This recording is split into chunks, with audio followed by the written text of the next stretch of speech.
Bismillahirrahmanirrahim.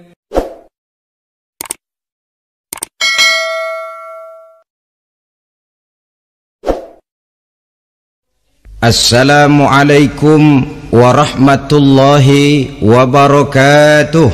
Waalaikumsalam warahmatullahi wabarakatuh.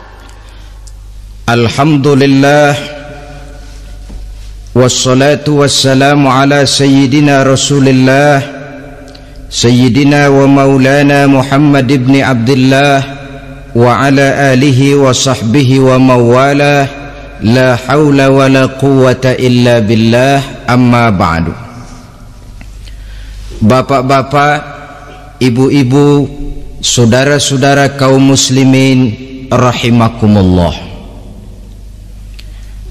sudah menjadi keyakinan dalam kehidupan kita bahwa segala yang ada permulaannya tentu akan ada penghabisannya.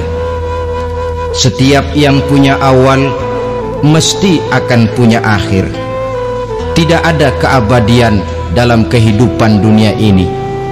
Semuanya datang dan pergi silih berganti, berubah oleh pergeseran masa dan pertukaran waktu.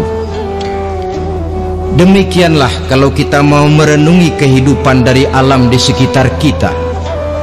Sejak dari kehidupan tumbuh-tumbuhan, binatang, sampai kepada kehidupan kita, makhluk bernama manusia. Lihatlah kita manusia misalnya, dimulai sejak kita terlahir ke alam ini, keluar dari alam rahim ibu, menjadi bayi yang merah tidak berdaya, untuk kemudian berangsur meningkat menjadi anak-anak. Dari kehidupan anak-anak berubah lagi kita menjadi remaja dengan segala keceriaan dan kelincahannya, dan dari masa remaja naik lagi kita memasuki usia dewasa, untuk kemudian berangsur memasuki hari tua.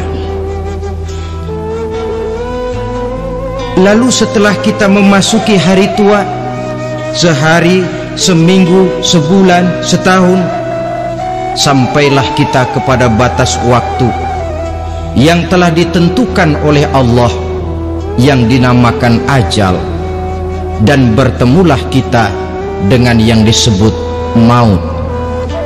Ini merupakan kepastian dalam kehidupan. Kalau saja kita mau merenung perubahan-perubahan yang terjadi pada diri kita, seharusnya membuat kita insaf dan sadar.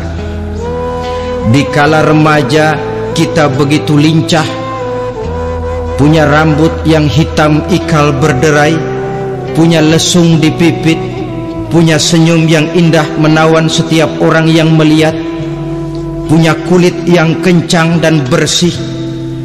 Manakala kita memasuki hari tua, perubahan frontal pun terjadi. Kulit mulai jadi keriput, rambut yang tadinya hitam ikal berderai mulai memutih, nikmat berkurang, gigi yang tadinya utuh dan sanggup mengunyah apa saja, satu demi satu permisi meninggalkan kita. Sangat boleh jadi dikala remaja kita senyum semua orang terpikat, dikala hari tua dengan kulit yang keriput dan gigi yang tidak ada lagi, manakala kita senyum mungkin orang bakal lari dari sekitar kita. Kemana keindahan yang tadinya begitu menawan? Kemana senyum lesung pipit yang tadinya menarik perhatian orang? Pergi meninggalkan kita, berubah oleh pergeseran masa dan pertukaran waktu. Nah, bila maut datang menjemput kita, selesailah kehidupan sampai di situ? Ternyata belum. Kalau lahir merupakan perpindahan hidup dari alam rahim ke alam dunia, maka mati hakikatnya merupakan perpindahan hidup dari alam dunia ini ke alam kehidupan yang berikutnya yang dinamakan dengan alam barzah. Andai kata hidup cuma sekali, secara moral kita sanggup berkata, alangkah tidak adilnya Tuhan. Kenapa? Dalam kehidupan ini kan aneka ragam terjadi. Ada orang yang zolim, ada orang yang dizolimi, ada orang yang membunuh, ada orang yang terbunuh, ada orang yang kaya, ada orang yang miskin, ada orang yang jujur, ada orang yang menghalalkan segala cara. Sehingga banyak ketidakadilan yang terlepas daripada pengadilan dunia. Lalu orang pun bilang, di dunia ini katanya banyak pengadilan tapi sulit keadilan. Di dunia ini mudah mencari pengadilan tapi sulit untuk mencari ketidakadilan. Andai kata hidup cuma sekali, tidak akan ada hidup sesudah hidup yang sekarang ini. Bagaimanakah nasib mereka yang lepas dari pengadilan dunia ini? Alangkah tidak adilnya Allah andai kata tidak ada kehidupan sesudah hidup yang sekarang. Tentulah akan terjadi di mana orang menghalalkan segala macam cara untuk mencapai tujuan. Yang penting kan saya kaya, yang penting kan saya punya jabatan dan kedudukan tinggi. Kalau perlu jilat atas, jilat atas. Kalau perlu sikut kiri kanan, sikut kiri kanan. Kalau perlu injak bawah, injak yang bawah. Ini prinsip daripada orang-orang komunis. Dan pantas karena mereka tidak percaya kepada kiamat. Pantas karena mereka tidak percaya akan adanya kehidupan sesudah hidup yang sekarang ini. Maka saya menghimbau kepada seluruhnya, kita sudah kadung menyepakati negara ini berdasarkan Pancasila. Kita sudah kadung konsensus bahwa PKI dengan seluruh ajarannya tidak punya hak hidup di bumi Pancasila yang kita cintai ini. Maka salah satu ajaran PKI tujuan menghalalkan cara. Kita orang Indonesia yang berbudi pekerti luhur, yang punya nilai budaya tinggi, janganlah sampai mencaci PKI, membubarkan PKI, mengutuhkan PKI, tapi dalam kehidupan sehari-hari prakteknya prinsip komunis kita pakai. Apa itu? Tujuan menghalalkan cara. Asal sudah tujuan tercapai, cara apapun saja halal. Itu pandangan hidup orang yang tidak percaya kepada adanya hari akhirat. Sebagai muslim yang yakin akhirat ada, kiamat pasti akan datang. Hidup tidak cuma sekali.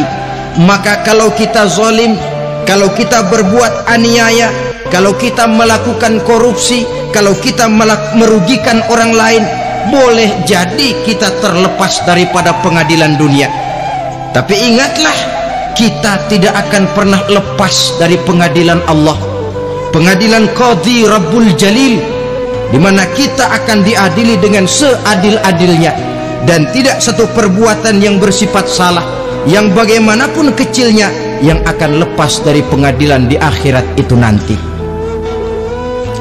Pantas saja kalau satu hari malaikat Jibril datang menasehati Rasulullah sallallahu alaihi wasallam, yang artinya juga menasehati kita semua. Apa kata malaikat Jibril kepada baginda Nabi? Ya Muhammad, ish ma syi'ta fa innaka mayyitun. Hai Muhammad, hiduplah semau kamu, tapi jangan lupa kamu pasti akan mati. Kalau memang dilarang tidak terlarang, dicegah tidak tercegah, kamu mau melaksanakan hidup menurut maumu sendiri, persilahkan, hiduplah menurut mau dan gayamu. Tapi jangan lupa, fa innaka mayyitun, satu saat kau pasti bakal mati. Dan mati itu bukan akhir dari segalanya, dia babak baru bagi kehidupan selanjutnya. Silakan hidup menurut maumu, tapi jangan lupa kau pasti akan mati. Wa'mal ma syi'ta fa innaka majziyun bih. Kerjakan apa saja yang kamu mau. Kalau kau mau menghalalkan segala macam cara, persilahkan halalkan segala macam cara. Tapi jangan lupa kau akan mendapat balasan dari seluruh amal perbuatanmu. Wa ahbib ma syi'ta fa innaka mufariquhu. Dan cintailah apa saja yang mau kau cintai. Kau cintai anak istrimu, silahkan. Kau cintai harta bendamu, tafaddal. Kau cintai tanah airmu, kau cintai pangkat dan jabatanmu, persilahkan. Tapi jangan lupa, fa innaka mufariquhu. Kau pasti akan berpisah dan akan meninggalkan segala yang kau cintai itu. Apa artinya ini buat kita? Ternyata sesudah maut datang menjemput kita, ada kehidupan sesudah hidup yang sekarang ini. Ini yang mendorong kita untuk dalam kehidupan di dunia ini tidak melakukan prinsip saenake dewe, semaunya sendiri saja, asal perut kenyang, asal pangkat tinggi, asal harta dapat. Masa bodoh dengan merugikan orang lain, masa bodoh dengan menipu orang lain. Iku jenenge saenake dewe. Muslim tidak diajarkan. Ingat manusia, setelah kau mati, setelah kiamat datang, kau akan dibangkitkan, kau akan dimintakan pertanggungan jawab tentang kehidupan yang sekarang ini. Saudara hadirin, oleh sebab itu kalau kita bicara soal kiamat, soal akhirat, ini memang masalah yang gaib, yang sepenuhnya tidak bisa dicernakan dengan kemampuan penalaran intelektual. Dasar di dalam membicarakan ini tidak lain adalah iman kita kepada Allah Subhanahu wa ta'ala.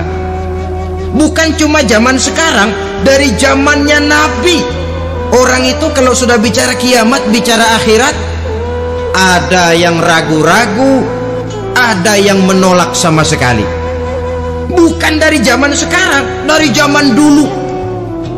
Pernah kok satu saat Rasulullah itu dakwah menceritakan, saudara-saudara, akan terjadi kiamat di mana Allah akan membangkitkan manusia dari kuburnya untuk memintakan pertanggungan jawab. Ini dalam dakwahnya Nabi pidato macam itu. Apa reaksi orang? Yang beriman ya mantap, tapi yang tidak beriman, bajingan-bajingan Quraisy ini, mereka bertepuk tangan, mengejek, mencaci. Malahan ini yang luar biasa, ada dua orang kafir namanya Ubay bin Ka'ab dan Al-As bin Wa'il. Mendengar pidato macam ini, mereka buru-buru pulang ke rumah. Ngapain? Ngambil pacul. Lalu berangkat nyari kuburan tua. Dia gali itu kuburan, tulang-tulangnya diangkut, dibawa ke depan Nabi.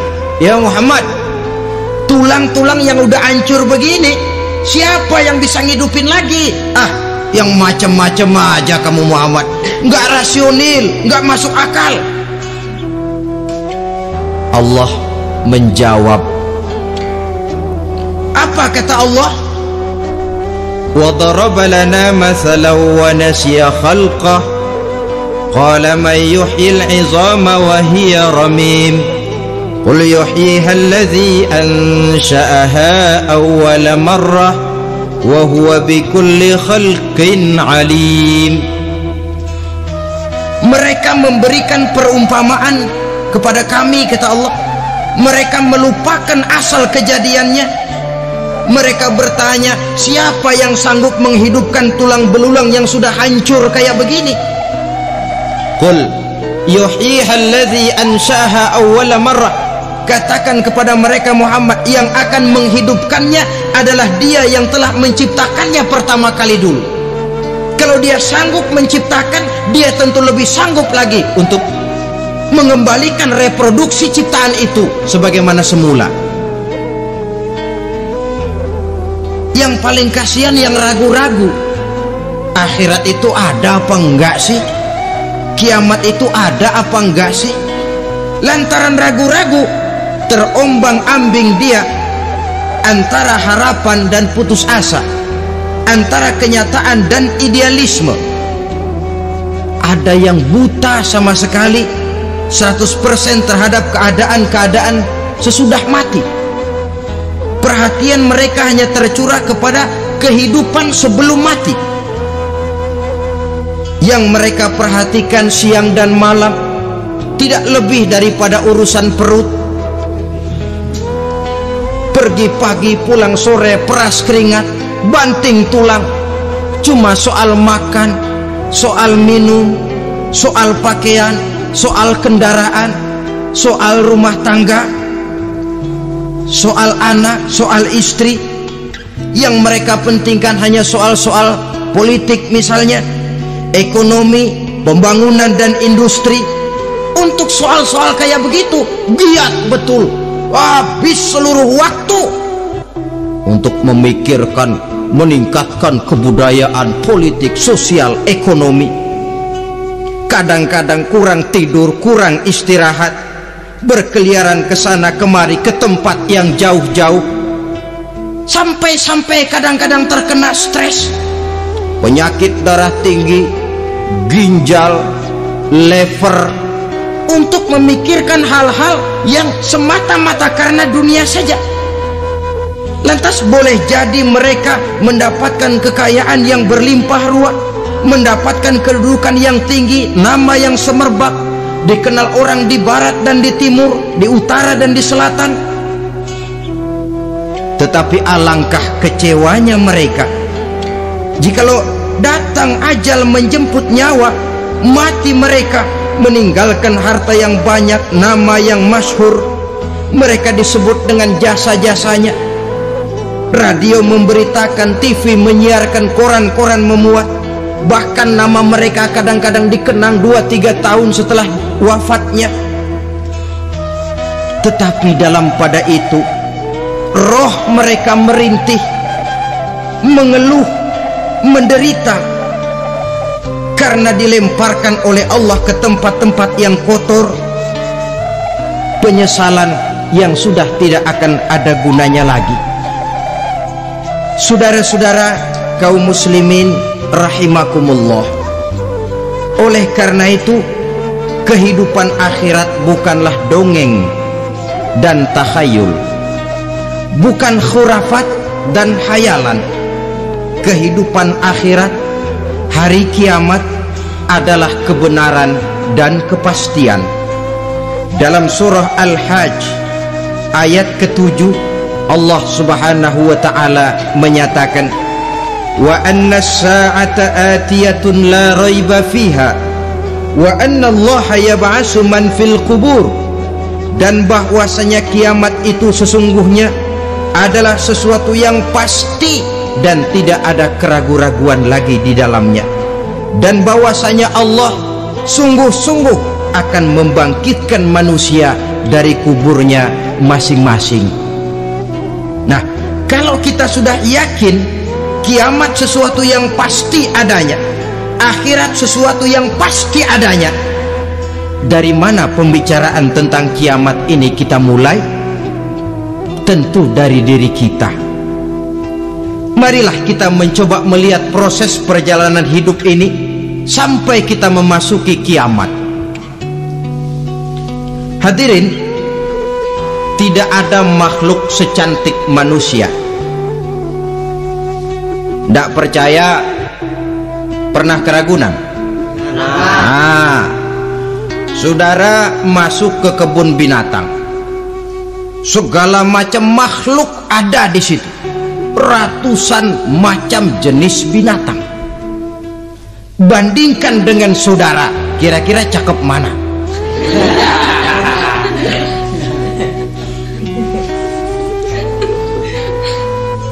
Dari seluruh makhluk yang diciptakan Allah itu, manusia fi ahsani taqwim, dalam bentuk yang paling sempurna, sejak susunan biologis sampai kemampuan berpikir. Biologis kita, ya Allah, diciptakan kita begini rupa, diberikan 2 kaki untuk berjalan, 2 tangan untuk bekerja, diberikan 2 mata, dua-duanya di depan. Pernah saudara mikir kalau mata kita yang satu di depan, yang satu di belakang? Rasanya nggak laku kacamata itu.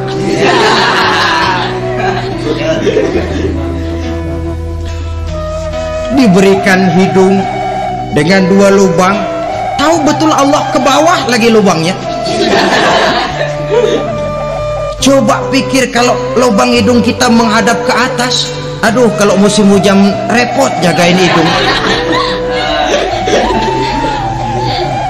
Laqad khalaqnal insana fi ahsani taqwim. Sungguh telah kami ciptakan manusia dalam bentuk kejadian yang paling sempurna ketimbang makhluk-makhluk Allah lainnya. Nah, kesempurnaan manusia ini oleh karena hidupnya terdiri dari 2 unsur pokok. Pertama unsur jasmani dan kedua unsur rohani, jasad dan roh. Jasad yang terlihat sekarang ini, potongan saudara yang ngejedok di depan saya ini jasad saudara. Ini yang berasal dari sari pati makanan yang dimakan oleh bapak ibu kita. Lalu hasil kerjasama yang baik antara ibu dengan bapak, terwujudlah kita. Kalimat langsungnya, jasad ini berasal dari tanah yang tadi berubah dari bayi, remaja, dewasa, meningkat hari tua. Yang berubah itu jasmani kita. Kenapa? Karena jasmani itu materi, benda, daya tahannya terbatas. Dia berubah oleh pergeseran masa dan pertukaran waktu. Apa ada orang makin tua makin cakep? Jasmani oleh karena dia materi, dia berubah oleh pergeseran masa dan pertukaran waktu. Nah, yang menyebabkan jasmani itu bergerak karena ada roh di dalamnya. Ini yang menyebabkan kehidupan. Ini yang menjadi sumber kehidupan, pusat kesadaran dan pengertian dalam kehidupan manusia. Tanpa roh dalam diri kita, maka jasad kita. Pernah lihat orang mati? Nah, itu kalau orang mati, coba perhatikan. Apanya yang kurang? Kupingnya masih ada, tapi sudah tidak sanggup mendengar. Matanya masih lengkap, tapi tidak mampu melihat. Jangankan melihat, terbuka saja tidak. Mulutnya masih ada, tapi sudah tidak bicara lagi. Telinganya cukup, tapi sudah tidak sanggup mendengar. Kakinya lengkap, tapi tidak mampu lagi berjalan. Apa penyebabnya itu? Ternyata jasmani kita, jasad ini, manakala sudah ditinggalkan oleh roh, dia tidak akan bisa berdaya apa-apa, tidak mampu berjalan, tidak pula berbuat, tidak pula bekerja apapun saja. Saudara-saudara, dua-duanya punya kebutuhan. Jasmani ada kebutuhannya, rohani pun ada kebutuhannya. Jasmani yang jelas perlu makan, perlu minum, perlu tidur, perlu pakaian dan sebagainya. Nah, apabila saat berpisah datang, ajal sampai, berpisahlah roh dan jasad, dan itulah yang dinamakan dengan maut. Jadi apa sih mati itu? Mati adalah berpisahnya roh dengan jasad. Sebab itu Islam sangat menganjurkan kita untuk banyak-banyak mengingat mati. Bagaimana caranya mengingat mati? Pertama, mati itu kan pasti. Kira-kira yang hadir di sini ada yang nggak mati nggak kira-kira? Semuanya bakal mati kan? Berani? Berani. Sekarang mau? Saudara, sebenarnya kalau kita merenung lebih jauh, orang itu tidak perlu takut mati, walaupun tidak boleh terlalu berani menghadapi mati. Karena bagaimanapun takutnya kita kepada mati, toh dia pasti datang. Bagaimanapun beraninya kita mati, kalau belum ajal ya tidak mati juga. Jadi muslim itu kan harus berani menghadapi hidup dan tidak takut menghadapi mati. Mati adalah sesuatu yang pasti. Muslim dianjurkan banyak-banyak mengingat mati dalam kehidupan. Caranya bagaimana? Pertama, berziarah, nengokin teman yang sakit. Ya? Suka nengokin teman yang sakit enggak? Oh, itu pahalanya kata Nabi. Menengok orang yang sedang sakit lebih afdol daripada sholat sunnah 1000 rakaat. Apa pernah saudara sembahyang sunnah sampai 1000 rakaat? Nengokin orang sakit pahalanya lebih afdol daripada itu. Kenapa menengoki orang sakit mengingatkan kita kepada mati? Iya ya, ini teman saya yang kemarin segar banget, bercanda sama saya, ketawa sama-sama, sekarang terbaring tidak berdaya, hilang kemampuannya, hilang keceriaannya, sakit. Iya kalau sembuh, kalau ajar, iya sekarang giliran dia, kalau jatuh ke saya. Lalu menghibur teman dengan kata-kata yang enak, yang akan mendatangkan sugesti supaya dia cepat sembuh. Jangan nengokin orang sakit jujur, sakit apa lu? Perut. Emang teman gua kemarin sakit begini mati nih. Wah, itu orang bisa jadi shock lantaran etika kita tidak akan sampai ke sana. Menjenguk orang sakit akan mengingatkan kita kepada mati. Apalagi ziarah kubur. Ada yang orang tuanya sudah meninggal? Nah, kalau ada, ya tidak bisa tiap hari, sekurang-kurangnya seminggu sekali, Jumat pagi misalnya, ziarah kita ke kubur. Sehingga kalau kita masuk kubur kan ada etikanya.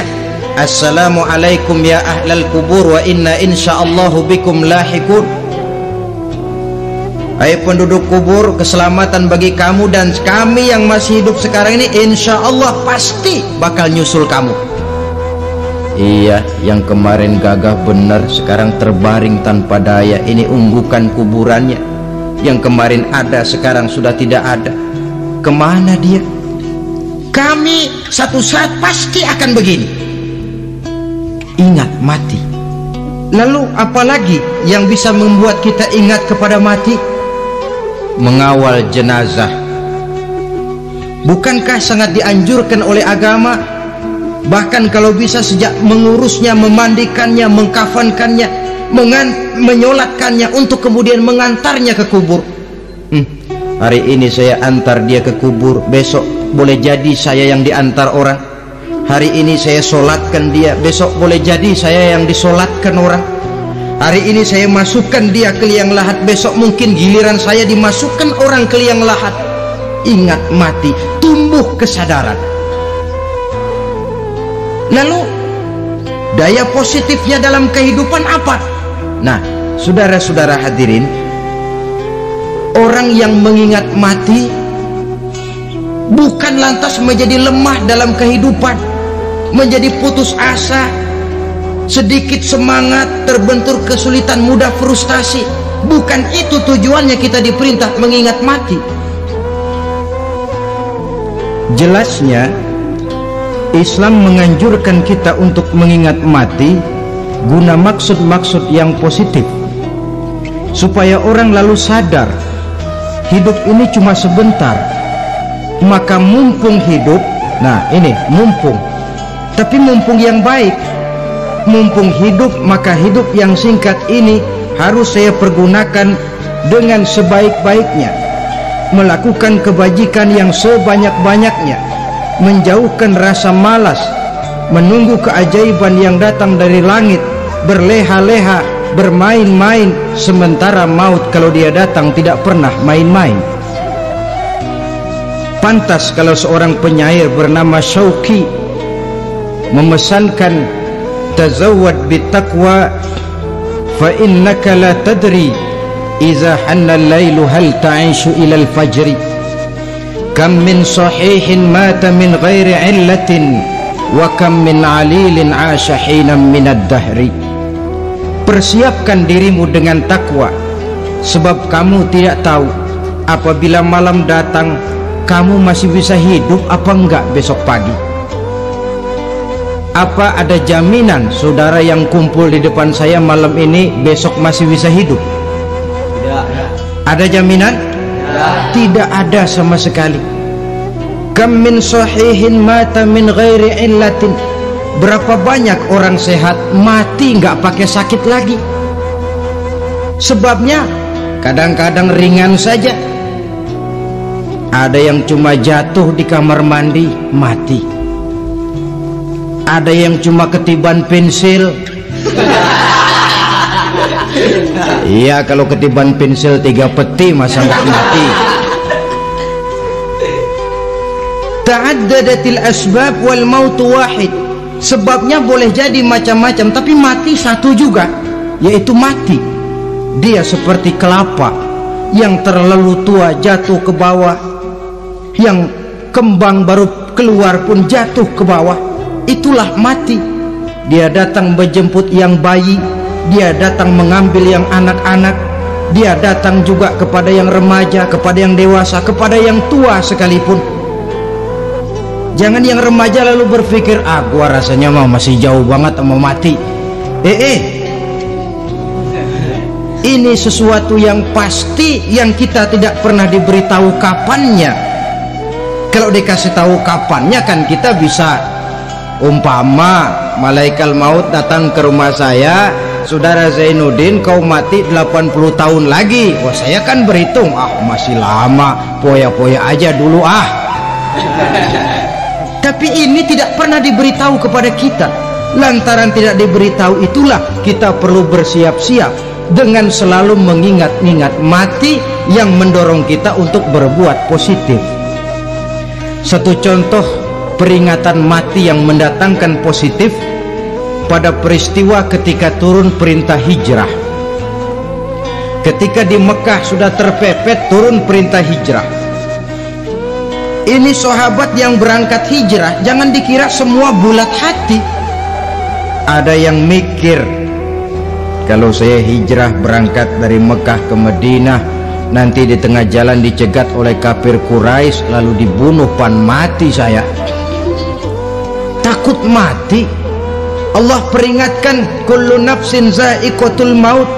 Kamu disuruh hijrah saja takut mati, padahal kamu tahu semua yang hidup bakalan mati. Diam saja di Mekah mati, hijrah ke Madinah pun akan mati. Mendengar ayat ini, Sayyidina Umar bin Khattab seperti dibakar semangatnya. Kalau sebagian sahabat hijrah sembunyi-sembunyi, beliau mau hijrah itu malah bajingan Quraisy dikumpulkan dekat Ka'bah. Pidato, ya ma'syara Quraisy, dedengkot Quraisy, dengerin. Besok pagi yang namanya Umar bin Khattab mau hijrah dari Mekah ke Madinah. Siapa yang kepengen kepalanya berpisah dengan badannya, persilahkan cegat Umar di jalanan. Besok dengan tenang dia berangkat hijrah, gak ada yang berani nyegat. Tuh Quraisy juga barangkali mikir, gue ngapain nyegat penyakit. Begitu ingat mati, timbul semangat juang, timbul semangat berbuat. Ini ingat mati yang positif, bukan yang melemahkan semangat. Dah jangan kerja rajin-rajin dah, lu bakalan mati. Ini ingat mati yang salah pasang. Ingat mati seharusnya mendorong manusia untuk berbuat lebih tekun. Allah memberikan peringatan, qul innal mauta alladzi tafirruna minhu fa innahu mulaqikum. Katakan, maut yang kamu akan melarikan diri daripadanya, yang kamu takuti benar dia pasti akan datang menjemput kamu. Saudara-saudara hadirin yang saya hormati, datangnya memang tidak kita harapkan yang namanya maut, tapi sekali dia datang tidak ada pintu tempat kita lari. Dia memang tidak pernah kita undang, tapi sekali dia datang mengetok pintu, kekuatan apa yang bisa menolak? Dia sebuah tanda seru dalam kehidupan. Apa yang menyebabkan orang takut mati? Pertama, barangkali karena dia tidak tahu bagaimana kehidupan sesudah mati. Alam kubur gelap, alam akhirat gelap, sehingga dia bingung. Lantaran bingung lalu jadi takut. Yang kedua, boleh jadi oleh bayangan-bayangan dosa yang pernah dia kerjakan di dunia ini. Kerjanya cuma menumpuk dosa. Dia gembira, bahagia, tertawa di atas tumpukan dosanya, merasa segan berpisah dengan seluruh kehidupan ini, sehingga boleh jadi maut adalah sesuatu yang ditakutkannya benar dalam kehidupan. Tapi bagaimanapun takutnya, tidak ada tempat lari dari dia. Dalam ayat lain Allah jelaskan, "Ainama takunu yudrikumul mautu walau kuntum fi burujim musayyadah." Di mana saja kamu berada, dalam benteng yang paling tangguh sekalipun, maut pasti akan datang menjemput kamu. Nah, bagaimana caranya maut datang menjemput kita? Bila datang dia, sang malaikat pencabut nyawa, malaikat Israel namanya, hendak mengambil roh kita. Dalam suasana macam begitu, di akhir kehidupan dunia, dalam berhadapan dengan sakaratul maut, terbagilah manusia dalam dua bagian besar. Pertama, yang menghadapi sakaratul maut itu dengan husnul khatimah, baik di akhirnya, sehingga pada saat ruhnya berpisah dengan jasadnya, kelihatan dia seperti senyum, mukanya cerah. Bahkan sebelum itu boleh jadi dia sempat meninggalkan pesan-pesan yang baik. Ada yang sempat azan, ada yang sempat baca Quran. Pernah kan nemui orang yang mau mati seperti itu? Yang sempat azan, yang sempat baca Quran, yang sempat meninggalkan wasiat-wasiat yang baik. Sebab apa? Malaikat maut datang menjemput mereka juga dengan baik-baik. Dicabut ruhnya perlahan-lahan, tapi sungguh pun perlahan-lahan. Pedihnya, sakitnya tetap tiada tara. Rasulullah Sallallahu Alaihi Wasallam, dikala beliau hendak berhadapan dengan sakaratul maut, diceritakan mencelupkan tangannya ke dalam gelas berisi air, lalu mengusapkannya ke muka beliau seraya berdoa, "Ya Allah, mudahkan saya dalam menghadapi sekarat ini."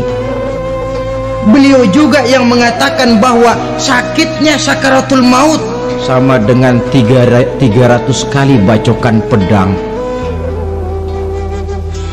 Sehingga kita diajarkan doa. Di antara doa selamat itu kan ada, Allahumma hawwin alaina fi sakaratil, ya Allah, mudahkan saya di dalam menghadapi sakaratul maut itu.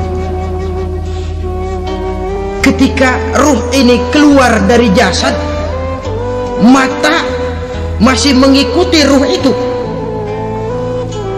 Jika kadang-kadang ada yang matanya terbelalak dan tidak sempat ditutup, terbuka terus, mengikuti ruh itu keluar dari jasadnya. Adapun golongan kedua, manusia yang ketika berhadapan dengan sakaratul maut mendapatkan su'ul khatimah, jelek di penghabisannya. Sekaratnya sudah setengah mati, lalu jelek juga di akhirnya, mati dalam keadaan yang tidak baik, tidak terpuji. Ada yang lagi megang kartu, mati. Ada yang lagi di tempat ngadu ayam, mati. Ada yang lagi di tempat pelacuran, mati. Ada yang lagi megang botol minuman keras, mati. Nih barangkali malaikat maut gemes banget nariknya, lu bajingan, lu tarik terus dan mati su'ul khatimah. Makanya bagus itu, kadang-kadang di majelis-majelis taklim kan sering dibaca, ya Allah biha, ya Allah biha, ya Allah bihusnil khatimah. Kan ada itu? Ada enggak? Saudara hadirin, mohon agar oleh Allah kita diberikan husnul khatimah, baik di saat ruh akan berpisah dengan jasad. Ini sesuatu yang pasti. Sang malaikat maut datang menjemput nyawa. Setelah ruh berpisah dari badan, maka tinggallah sang badan, ditangisi oleh semua yang kita tinggalkan. Sehingga kepada putrinya Fatimah, ketika malaikat maut datang hendak menjemput baginda Nabi, beliau berkata kepada anaknya, Fatimah, kamu tahu siapa yang datang? Saya tidak tahu, Bapak. Yang datang hadimul lazat, itu dia yang menghancurkan seluruh kesenangan dunia. Wa qati'us syahwat, yang memisahkan kita dengan seluruh yang kita cintai. Dia malaikat maut, Pak. Manakala jasad sudah ditinggalkan oleh ruh, itulah yang dikerubungi orang. Anak menangis, istri menangis, orang tua bersedih, teman-teman merasa kehilangan, menangisi jasad. Diuruslah jasad kita, dimandikan sebagaimana mestinya, dikafankan dengan kain putih 3 lembar. Itu yang hendak kita bawa kembali ke tempat asal kita. Pakaian sutra jas yang mereknya Switzerland wool, kain yang Samarinda, sepatu yang Belly atau Beltoni, jam tangan yang Rolex, kendaraan yang serba mewah, tidak ada yang menyertai kita. Kain putih 3 lembar itu saja lagi. Demi setelah dikafankan, dibujurkan kita menghadap ke arah kiblat, orang banyak pun datang menyolatkan kita dengan 4 takbir, diiringi dengan doa. Lalu upacara pelepasan, berangkat kita meninggalkan anak, istri, suami, kampung halaman, tanah air, bahkan alam dunia ini. Selamat tinggal alam dan seluruh isinya. Tinggallah yang tinggal. Saya akan kembali ke tempat asal dari mana saya datang, untuk kembali mempertanggungjawabkan seluruh perbuatan saya dalam kehidupan ini. Manakala upacara pelepasan selesailah sudah, dimasukkan kita ke keranda jenazah, digotong orang, bismillah wa ala millati rasulillah, dibawa ke tempat peristirahatan terakhir katanya. Padahal dulu kalau mau kita istirahat, ke villa lah kita, ke Bali lah kita, ke Hong Kong lah kita, ke tempat-tempat tamasya yang indah. Oh, rupanya akan sampai juga perjalanan menuju tempat peristirahatan terakhir yang luasnya tidak akan lebih dari 2 kali 1 meter. Diusung orang kita, diantarkan orang banyak. Manakala sampai ke atas liang lahat, pengusung jenazah dibuka, diturunkan kita ke liang lahat, dibaringkan. Gumpalan tanah akan jadi bantal kita. Muka dibuka, dihadapkan ke arah kiblat. Setelah itu ditutup tiang lahat kita, liang lahat kita dengan kayu. Masih belum kurang, diuruk dengan tanah. yang menguruk orang-orang yang tadinya mencintai kita, menyayangi kita. Tapi ketika jasad sudah ditinggalkan ruh, habis rupanya cintanya. Coba jasad kalau sudah ditinggalkan ruh, 3 hari aja di rumah serem. Ya mayit, siapa yang betah nemenin mayit?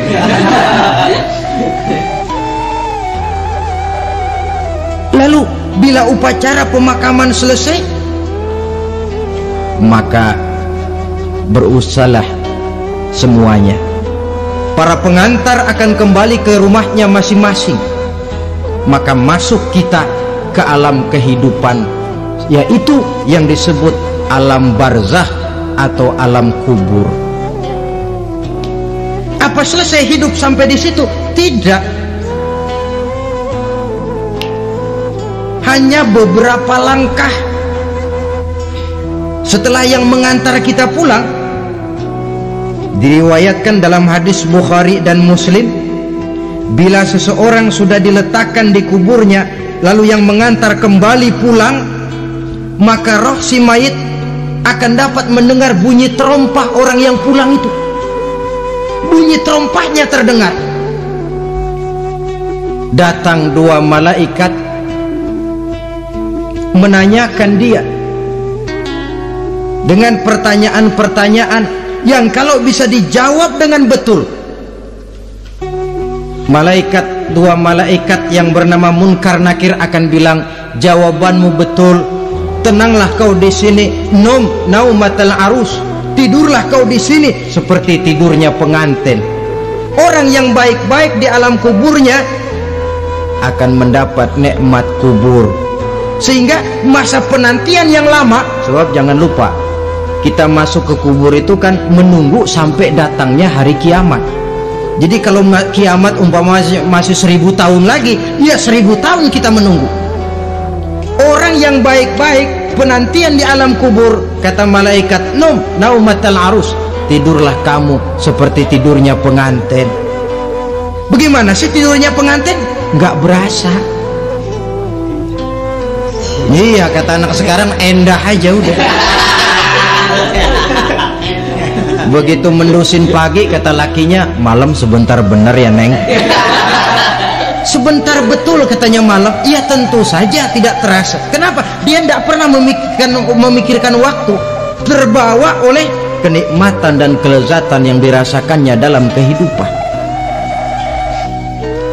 Tapi orang kafir, orang yang dosanya bertumpuk, tidak sanggup menjawab pertanyaan 2 orang malaikat, maka dia akan mendapat azab di alam kuburnya terus menerus siang dan malam sampai datangnya hari kiamat. Ibarat maling ayam ketangkep, belum masuk pengadilan udah digebugin duluan. Kan begitu kan? Ada maling ayam nggak di sini? Nah, itu yang nyaut tadi pengalaman itu.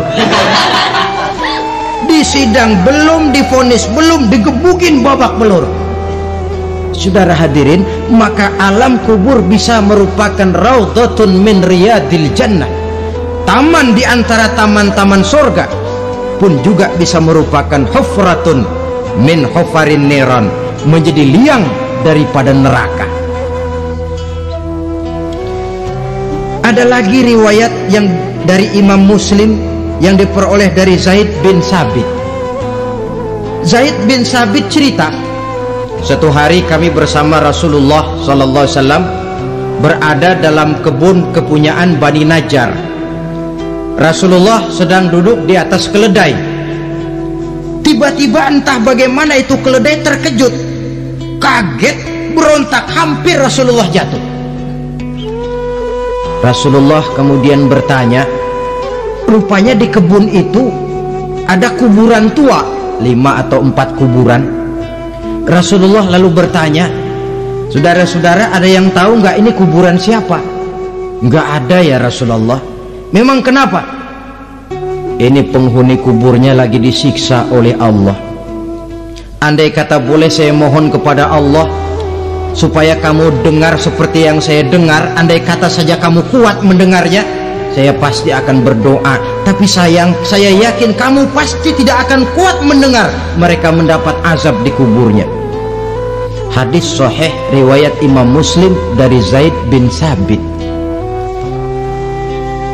Kehidupan di alam barzah. Pak, iya kalau yang matinya dikuburin. Lah kalau yang matinya diceburin ke laut, dibakar, di medan perang hilang gak ketahuan kemana jenazahnya. Saudara, hilang kek, dikubur kek, di dalam lautan direndam kek, itu kan cuma logika kita. Menurut Allah tidak ada perbedaan orang mati dikubur di dasar lautan atau dibakar sampai jadi abu atau gugur di medan perang tidak ketemu jenazahnya. Entah mereka tetap masuk ke alam barzah namanya. Jasad boleh hancur, tapi roh sebagai sumber kehidupan, pusat kesadaran dan pengertian, dia tetap ada, mengalami kebahagiaan dan kegembiraan atau mengalami kepedihan dan penderitaan, bergantung kepada amalan yang kita lakukan dalam kehidupan di dunia ini.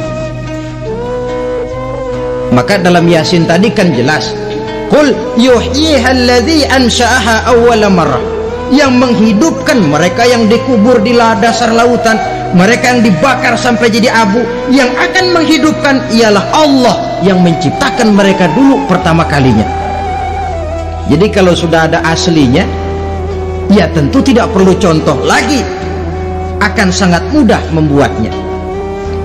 Orang tua kita, keluarga kita yang sudah berpulang, mereka di alam barzah sekarang ini bisa mendapat nikmat kubur, bisa mendapat azab kubur, bergantung amalan mereka dalam kehidupan di dunia ini. Dalam Musnad Imam Ahmad dan Sahih Abi Hatim malah ada tambahan riwayat, orang yang banyak kebajikannya di dunia, amalannya akan datang menemani dia. Sholatnya dekat kepalanya, puasa sebelah kanan, zakat sebelah kiri, menghibur dia. Malahan dikatakan berbentuk orang yang cantik menemani dia di alam kuburnya. Aneh, dia tanya, man anta lam ara fid dunya ajmal minka, siapa kamu? Di dunia ini belum pernah saya melihat orang secantik kamu. Dia jawab, ana amaluka saleh, saya adalah amalmu yang soleh yang kau kerjakan waktu di dunia. Saya sekarang diperintahkan untuk menemani kamu di sini. Alhamdulillah. Sedangkan amalnya yang jahat akan datang dalam bentuk yang menyeramkan menemani dia di sana.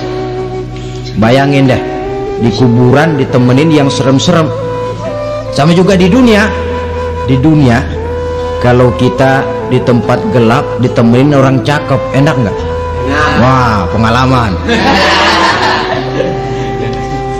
Tapi coba bayangin, sudah tempatnya gelap, yang nemenin jelek nggak ketulungan, gerah kita. Nah, saudara hadirin yang saya hormati, lalu bagaimana tempat arwah-arwah yang sudah kembali menghadap Allah yang disebut mustaqarrul arwah itu? Macam-macam tingkatannya sesuai dengan profesi dan amalannya waktu di dunia. Ada roh-roh itu yang setelah pisah dengan jasad, artinya mati, ditempatkan di tempat yang disebut a'la iliyin, tempat yang tertinggi. Siapa ini? Arwahnya para nabi dan para rasul.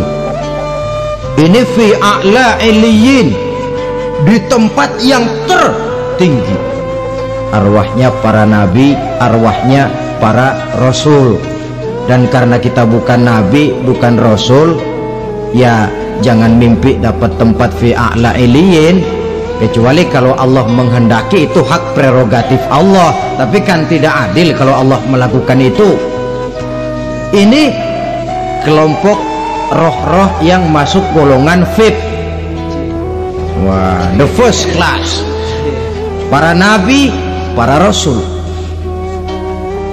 Lalu ada pula roh-roh itu yang setelah pisah dengan jasadnya diumpamakan seperti burung-burung hijau yang berterbangan di perkebun-kebunan surga. Roh siapa mereka ini? Rohnya para syuhada, orang-orang yang mati syahid gugur membela agama. Nah, ini bedanya orang mati syahid dengan pahlawan ya. Apa bedanya syuhada dengan pahlawan? Kalau syuhada orang yang gugur membela agama, niatnya karena Allah, mati syahid. Kalau pahlawan orang yang gugur membela negara, orang yang dianggap berjasa kepada pemerintah. Klimaksnya kalau orang mati syahid jelas surga, tapi pahlawan belum tentu surga.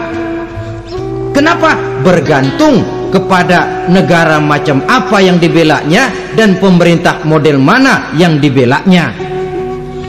Di negara-negara komunis misalnya, banyak nggak pahlawan?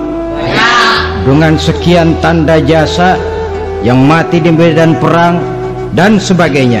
Kira-kira pahlawan komunis masuk surga nggak? Ya, kalau pahlawan komunis masuk surga, kita nggak kebagian kapling di surga barangkali. Inilah bedanya pahlawan dengan orang mati syahid. Kemudian ada pula roh itu yang tertahan di pintu surga. Tertahan di pintu surga. Ini seperti tadi, orang yang mati syahid tapi masih ada kaitan di dunia. Rasulullah pernah ditanya orang, ya Rasul, kalau saya maju ke medan perang bela agama, mati syahid, apa saya masuk surga? Iya, masuk surga. Kecuali kata Nabi, kalau masih punya utang. Nah, tertahan di pintu surga. Ada pula roh itu yang tertahan di alam kuburnya. Ini umumnya seperti tadi itu. Ada mempunyai dosa, mempunyai kesalahan, sehingga merasakan azab kubur. Ada juga roh itu yang tertahan di permukaan bumi. Mereka yang dalam hidup selalu menumpuk dosa-dosa yang besar, meninggal sebelum keburu untuk bertaubat. Saudara hadirin yang saya hormati, inilah yang kita khawatirkan. Sebab jikalau pada saat roh sudah datang, jikalau saatnya roh datang berpisah dengan jasad, menemukan sakaratul maut, saat itu taubat sudah tidak akan ada gunanya lagi. Masuk ke alam kubur, mendapat azab kubur sampai datangnya hari kiamat. Berapa lama di alam kubur ini? Menunggulah kita sampai datang saatnya kiamat. Nah, saudara-saudara, apa tanda-tanda hari kiamat? Kapan dia akan datang? Bagaimana hal ihwal manusia pada saat terjadi kiamat? Bagaimana alam ini? Bagaimana perhitungan di padang mahsyar? Insya Allah akan saya ungkapkan pada bagian kedua dari ceramah ini. Insya Allah kita akan lanjutkan pembicaraan ini sampai kepada terminal paling akhir, surga dan neraka. Inilah saja pertemuan kita pada kesempatan kali ini. Terima kasih banyak atas segala perhatian. Mohon maaf atas segala kekurangan. Wabillahi taufiq wal hidayah. Wassalamualaikum warahmatullahi wabarakatuh. Waalaikumsalam warahmatullahi